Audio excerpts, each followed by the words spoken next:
صباح الخير. في ظل الحروب التي تندلع في عالمنا، في كوكبنا الأرضي وفي منطقتنا العربية خصوصاً، تبرز الحاجة دائماً إلى التغطية الصحفية وإلى المحرر والصحفي والمراسل الميداني.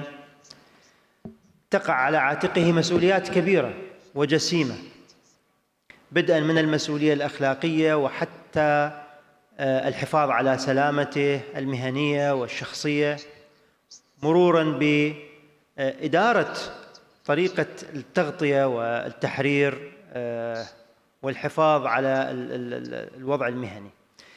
في جلستنا هذه سنحاور 4 من الشخصيات الصحفية المتميزة ذوات التجربة المهمة في عالمنا العربي وفي الكوكب عموماً. دعونا نبدأ من الأستاذة شروق، صاحبة التجربة الطويلة في ميدان في فلسطين الحبيبة وفي ميدان المراسلة والتحرير، والتي واجهت العديد من التحديات في ظل الحروب المستمرة في هذه المنطقة. نعم ست شروق، ممكن تحدثينا عن التجربة اللي مريتي فيها؟ شكراً.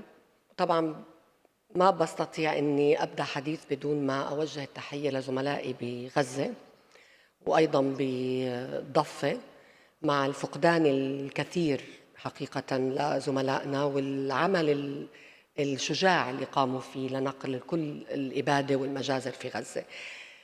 يمكن هو الأفضل أنه نحكي عن تجارب شخصية، لأنه بعتقد كل من عمل بفلسطين عنده تجربة شخصية مع الاعتداء، مع الاعتقال، مع الاحتلال، مع الاستهداف.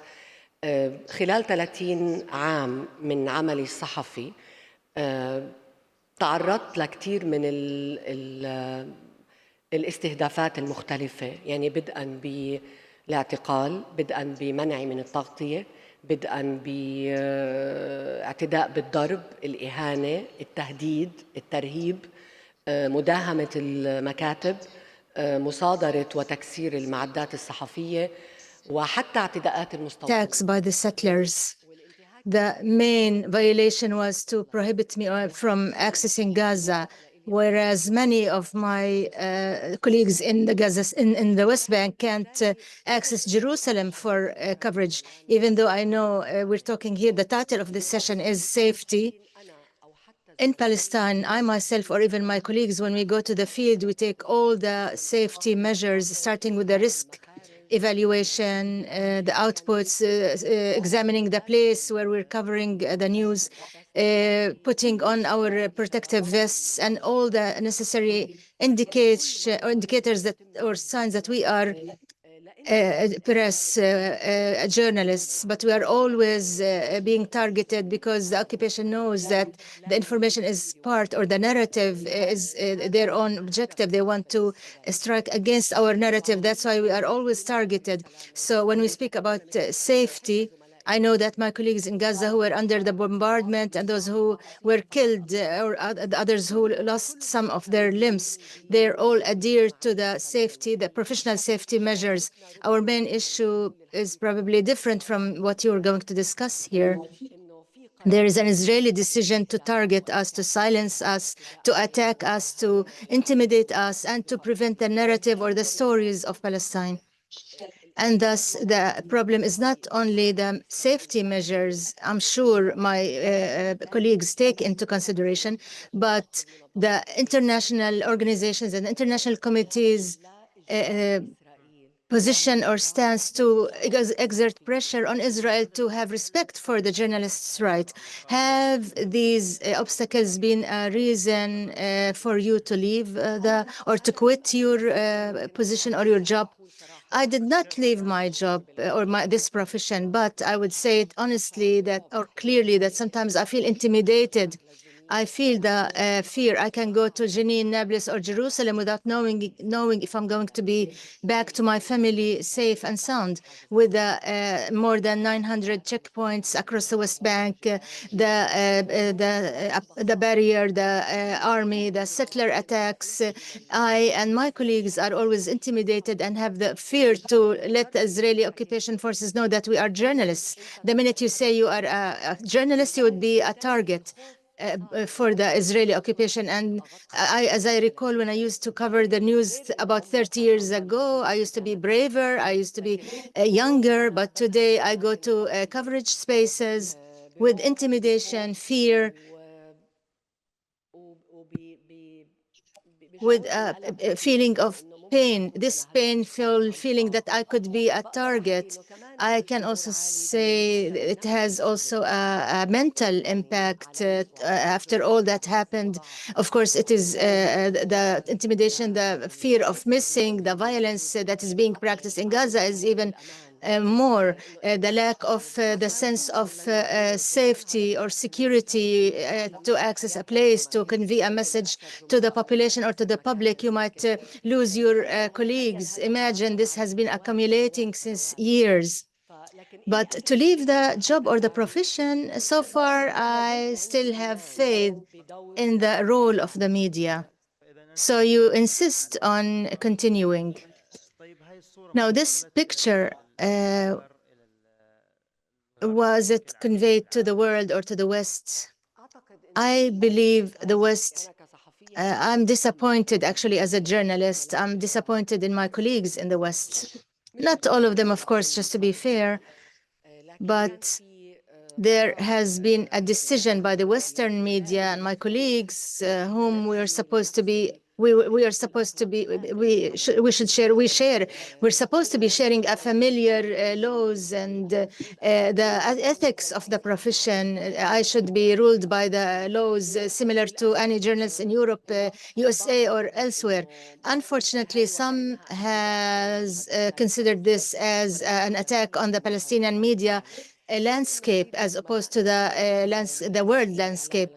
I know that some of our, and adding or let alone some of our Western journalists or colleagues speak on behalf of the Israeli army on the occupation. They adopted the occupation narrative. They have not been checking the information. There has not been a parallel even when it comes to the terminology. Therefore, there was a disappointment. Maybe they're the ones who should be answering this. Why the West were not committed to the same measures or standards or criteria that we all share together as journalists.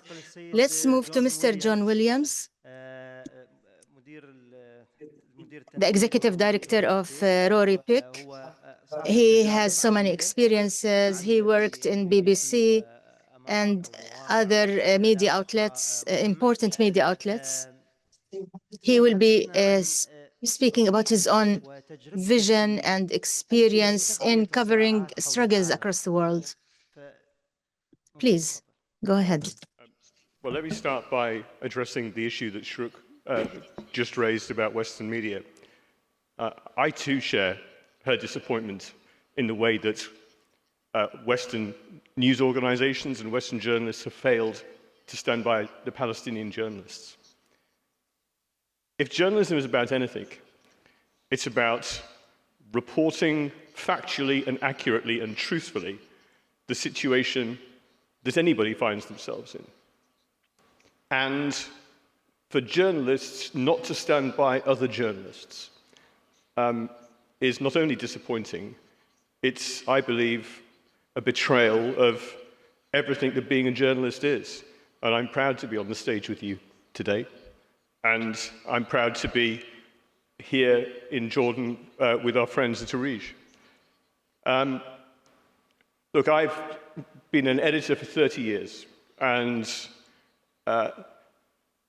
core to my being is the belief that anybody who commissions content takes on a responsibility then for the welfare and the safety of those that they send into harm's way, whether they are members of staff or whether they are freelance.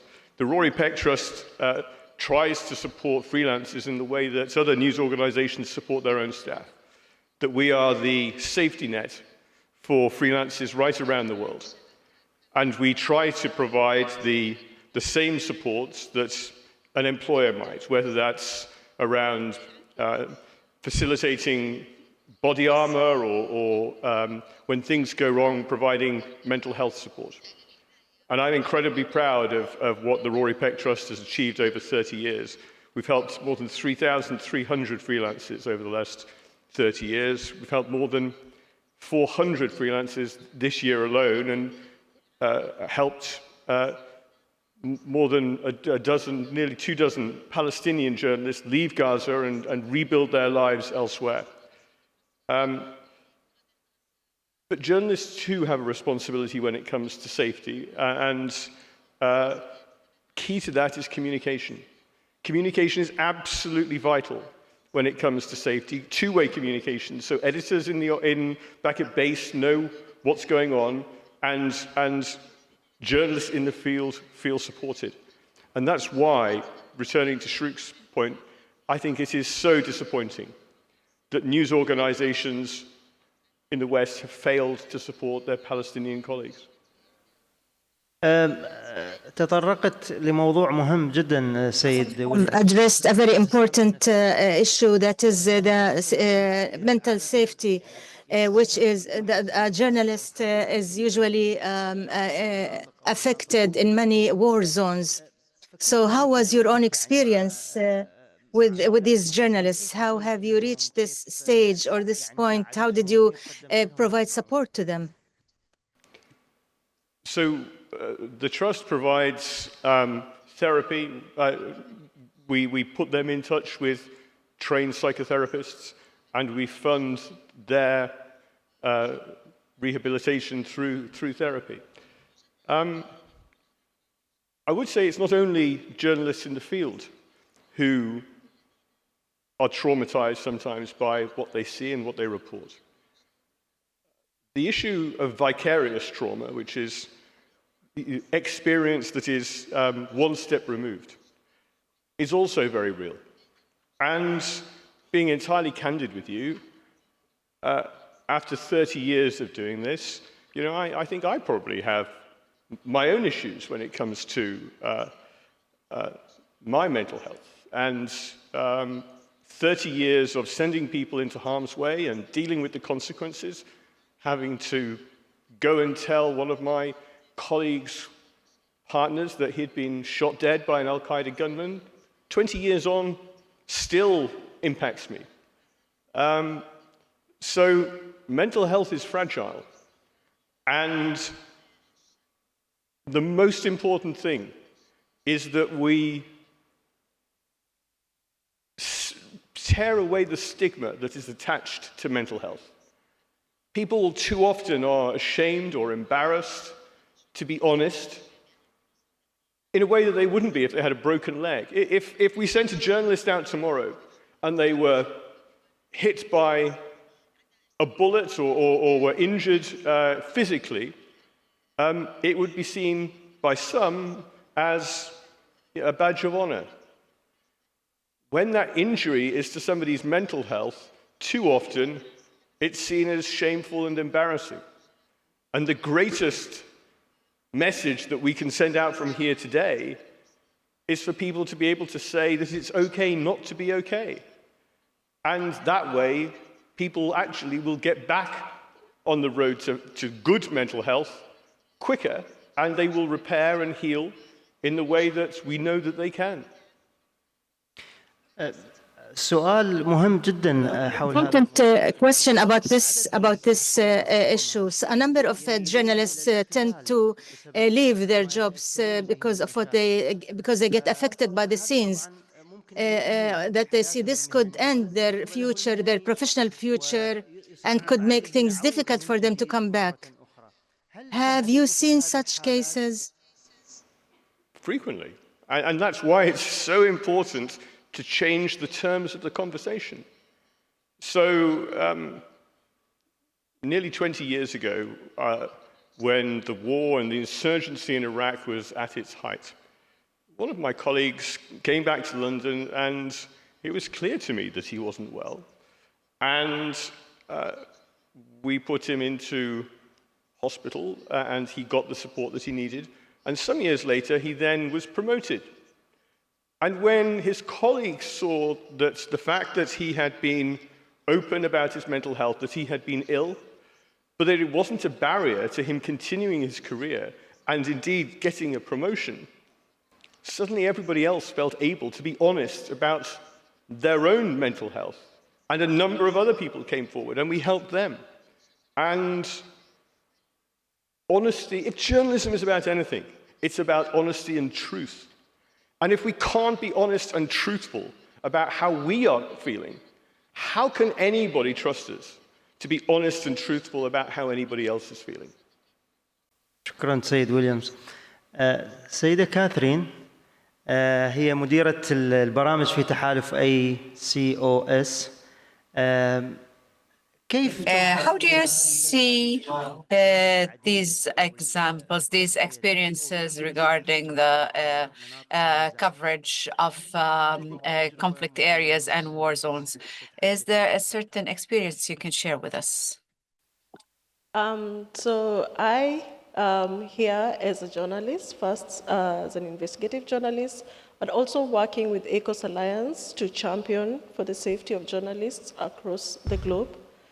So in terms of what my colleagues have shared here, I come from the perspective of being proactive towards safety.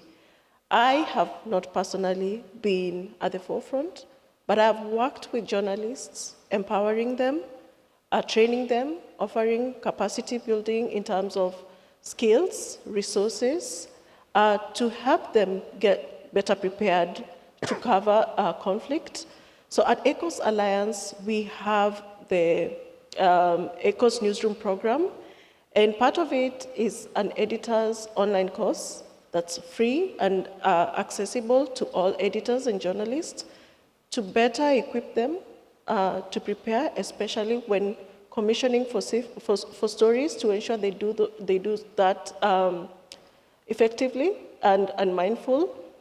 And the course right now is in English and Spanish, and we are working to have an Arabic translation, and it will be available at the end of this month, hopefully.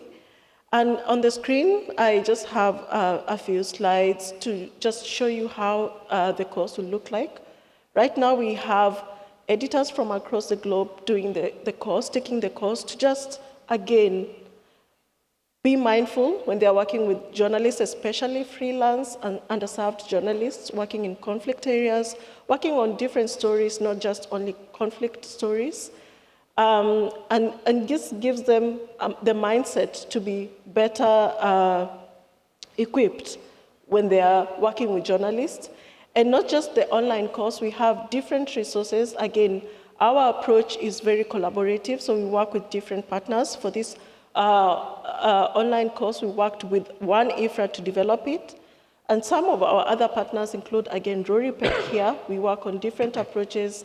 We do safety clinics for editors and journalists to offer that one-to-one support and advice depending on the context and the issues that they are facing in the regions.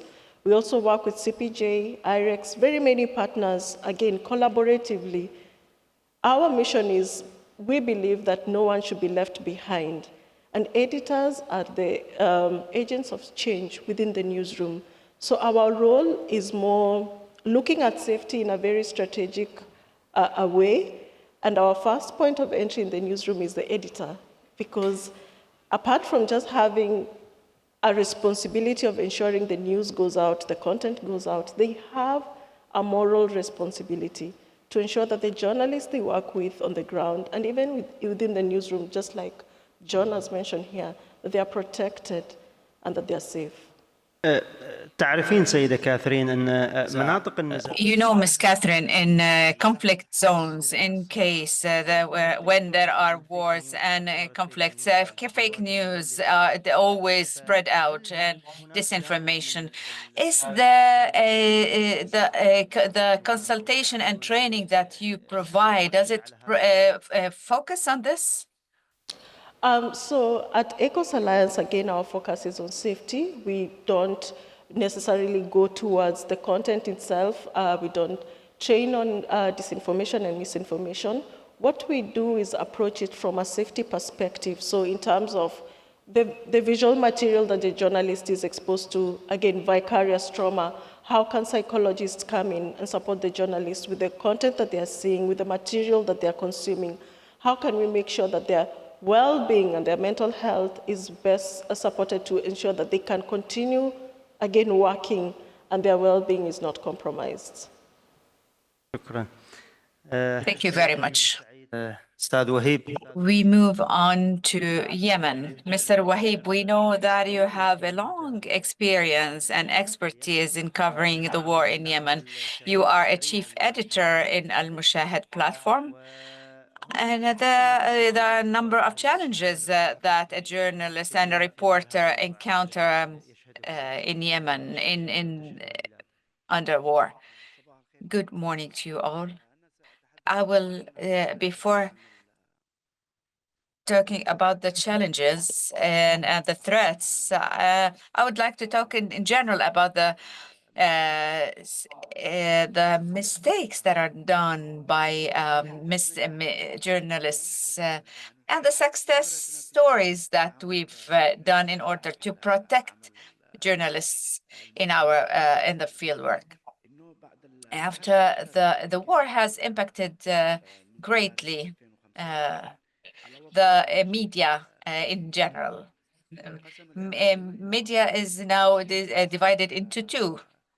One for Houthis, and the other is for the government, and that is supported by Saudi. The first is supported by Iran. And this has affected the performance of Yemeni journalists, and many of them were killed, others were jailed. In addition, there were convictions that were laid on them. Some were executed. Again, they were jailed. And up till now, there are imprisoned journalists. So the nature of risks and threats differ from one area to another, especially when the ones that are under the Houthis' power. It's more dangerous and life-risking on journalists. And the level of safety and security also depends on the area and whose jurisdiction it is under. So, journalists would be wounded many times. About 50 journalists were killed since the beginning of the war 10 years ago in Yemen, and there were, of course, grave violations against them, psychological torture, and especially when they get carried away in covering the what's happening.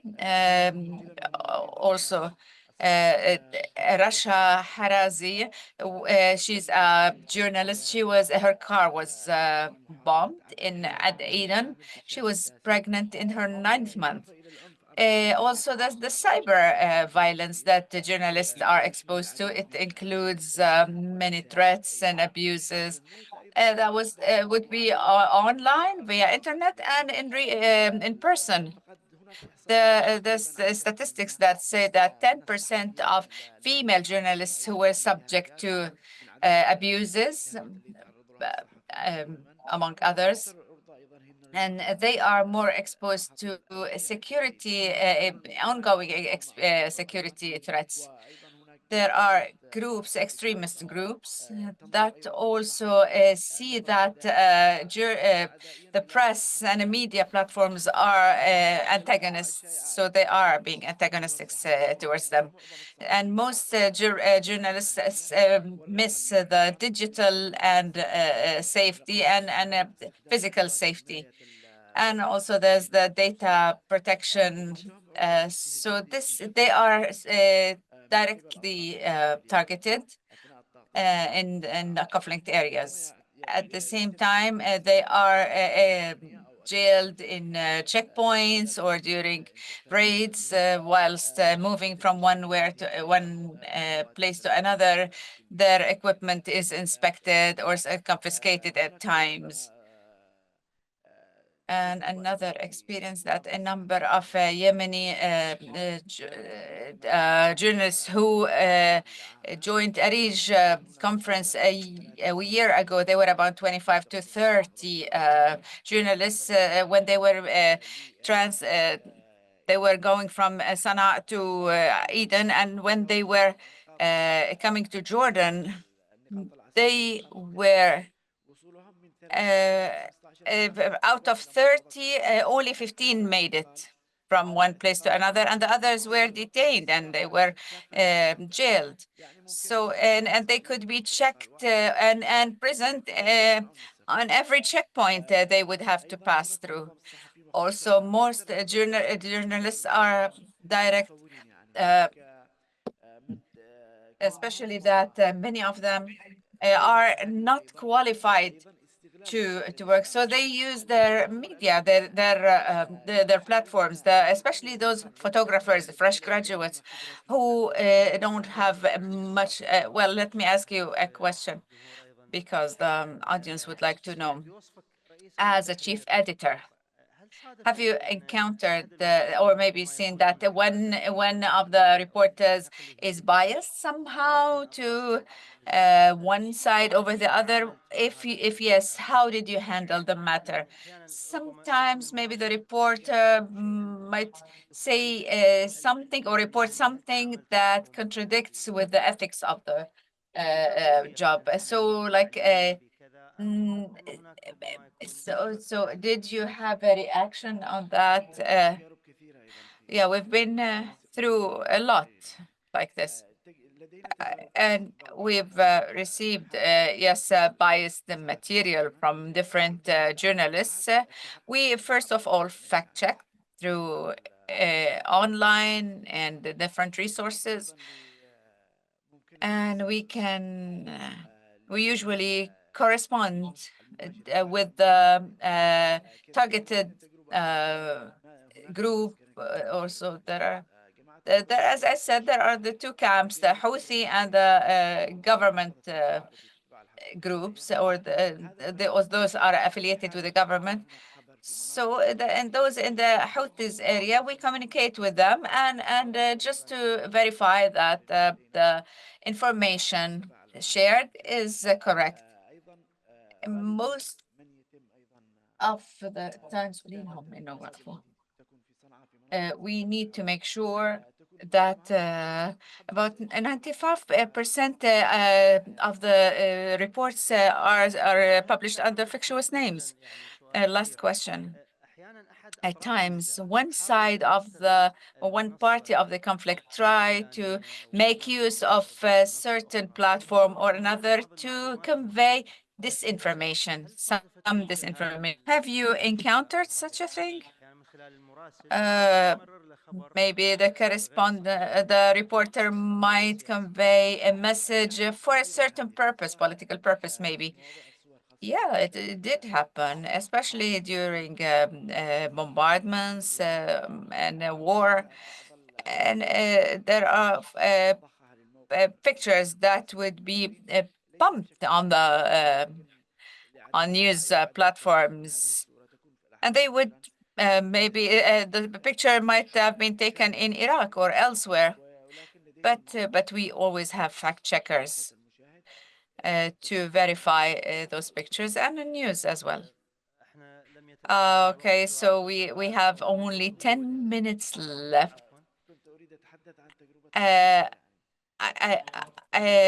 We're sorry that we're short of time, but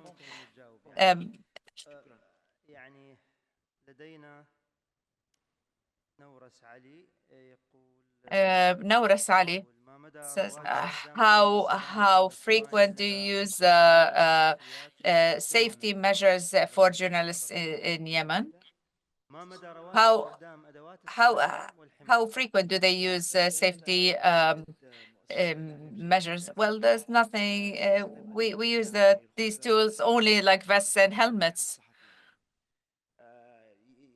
And I believe it's very important that international organizations and local ones and media platforms, the professional ones, that should promote and support journalists in all ways possible and raise their awareness about their public safety and their personal safety. So do you think these are successful procedures or measures? Yeah. It's not only about the safety tools. It's about we are keen mainly to make sure that the editor is being kept safe or is being safe, or to provide professional material that is not biased to the to maintain the stability and security of other journalists. Another question, this is to you, Shuruk. Do you believe there is a necessity to study the reality and to discover what's there in the field before covering news? I believe that most journalists and I say this is a real testimony to me and to my colleagues in Gaza and the West Bank who adhere to the safety measures, who have taken been taking courses about the safety in Palestine. Yeah, they would make it. We always have this, wear the vest, the helmet. We don't go into this danger before evaluating or assessing the level of risks. However, when you as a journalist is targeted, you're the one who's targeted. This does not sometimes has to do that Palestinian journalists are adhering to standards. It's more to adhere to the safety measures, and that's a real testimony. But at the same time, it's a political decision by the occupation to target journalists. And one thing needs to be mentioned: when Israel targets a journalist, Palestinian journalist, it's not only in Gaza whilst he's in the war area. There are intelligent bombs that identify the target, and they know that this person is a journalist and needs to be shelled. This is what's happening with these intelligent bombs that are being used by the Israelis. And this happens in the West Bank as well. So I know that all our organizations need to be attentive to the safety measures and to the mental health of journalists. But at the same time, I need to say that it is the responsibility of international media platforms to protect them, to support them, and there should be accountability. Israel should be held accountable, so that the Israeli soldier or politician think 100 times before taking such a decision. Thank you. That was a great answer. And we hope we see a mobilization regarding this issue. Williams, regarding the cyber threats, what steps need to be followed by journalists and editors in order to protect their data and their correspondences during the coverage in the field? Well, it's exactly the same as any other risk. You can never eliminate risk. You can only ever mitigate it. You can manage it. And the starting point, certainly in terms of digital safety, is recognizing that you need to do something and recognizing that there is peril and that danger lies ahead. So simple measures like using a VPN or regularly changing your phone so that actually malware and spyware can't infect your phone. The most important thing, though, is whether it's physical safety or digital safety, is knowing that there are bad actors out there who are trying to do you harm. And awareness is the starting point for all safety. And it's exactly the same online as it is in real life. شكرا. Miss Catherine, a question to you from the audience. It says, what is the responsibility of journalistic organizations in protecting journalists to mitigate risks? I would say the responsibility, first of all, is empowering journalists and editors with the right knowledge, skills, resources, again, funding, money, because again, safety is related to money, safety is related to skills, safety is related to resources. So organizations, not just newsrooms, but also NGOs, newsroom NGOs, they have a responsibility towards that.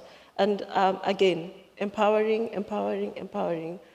We come from the approach of collaborating with different actors to ensure that journalism is part of the culture and it's not just like an afterthought to journalism. Yeah.